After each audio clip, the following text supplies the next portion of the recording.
Hello folks, I'm here at Scotts Run Nature Preserve in Fairfax County, Virginia, really close to me, just across the river from Maryland, here in Northern Virginia.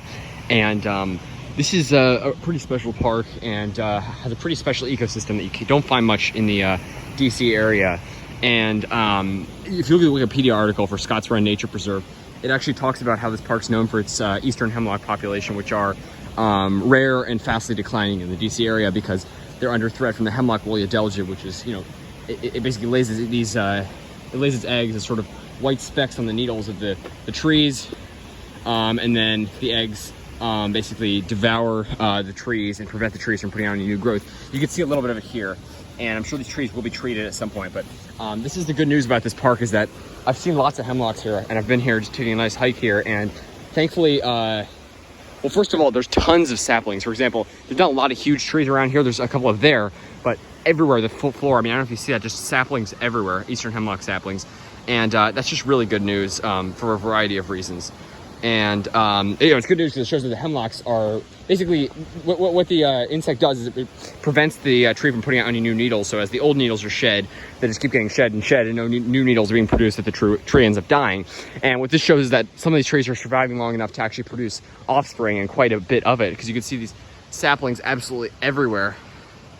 And yeah, so this is shows. It's really good news, just that these trees are doing well, and a lot of these saplings will have like tiny specks of adelgid on them, but I'm sure as they're treating a lot, especially this is the main hemlock grove in the park, right at the Scotts Run Falls here, which is a huge waterfall down there, which is the park's main attraction. And I know they have treated them in the past here, so they check on them annually, the Parks Service, which are the Northern Virginia Parks, the Fairfax County Parks Department. So that's really good, and they are monitoring the health. So I'm sure as soon as these trees get big enough, they will be getting their injections. Injections last for 5 years, I believe, and then they need to be replaced. Otherwise, the trees can still be susceptible because it wears off over time. So they're not permanent. It's not a permanent solution, but it does help the trees live.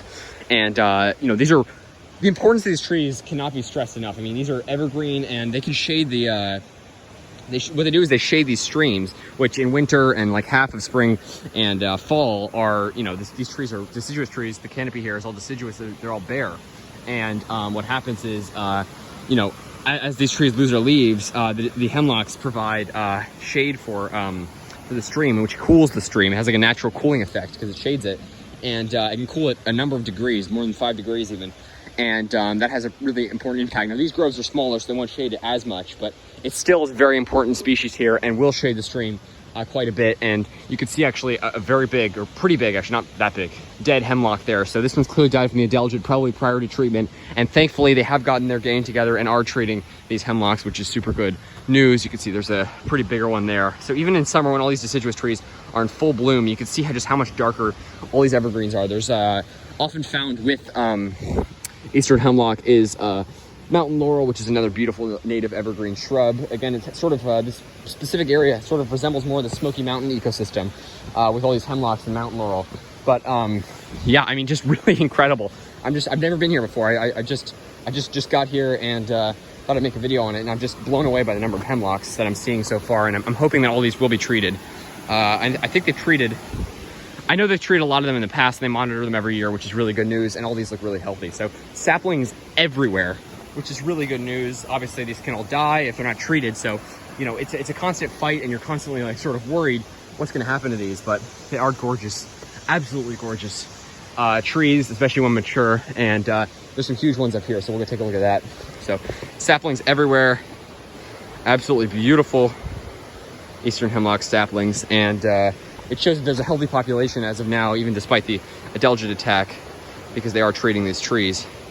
So yeah, Scotts Run Falls is right down there. We'll go take a look at that, and then we'll be on our way. But yeah, I brought my binoculars to sort of look up to see any of the if there's adelgid on some of the higher trees, which you can't see at ground level. So here's some nice saplings right next to me, and just thriving here. Perfect ecosystem. So first of all, the waterfall is right down there, and it's so weird because I'm so used to this Potomac River view. You just look out, and it's crazy. It's just a sea of deciduous trees, and in winter it's all brown and, in my opinion, kind of ugly. And then here you just have hemlocks galore lining the streams, and like I said, cooling them in winter. So yeah, beautiful hemlocks. And like I've said before, these are my favorite native trees to the area, even including loblolly pine, which sort of stretches its range into the very eastern edge of the metro area. I still prefer hemlocks. I like loblolly pines, but hemlocks are just so crucial to our ecosystems here. So here's one that's obviously died. The lower branches have died. So this might have had an adelgid infestation, but hopefully they'll start treating this one soon. And these are younger trees here, but let's look at some bigger ones here. Look at these massive hemlocks here lining the stream. So you see these, just the needles on them. Absolutely magnificent trees. Really sort of gives you Pacific Northwest vibe. I mean, obviously it gives me a Smoky Mountain vibe, which just has hemlocks everywhere. And like I said, there are a lot of fallen ones here that, you know, prior to treatment started, which was only a couple years ago, I think they started treating them. Lots of dead ones. So you can see this is, unlike a fallen deciduous tree, which is branches going everywhere, they have distinctive like branches that just line it, sort of like a Christmas tree, because they have very neat arrays of foliage. So you can see 2 dead trunks here from huge hemlocks that had, I'm guessing, been killed to the adelgid, but thankfully there's tons of saplings to replace them everywhere.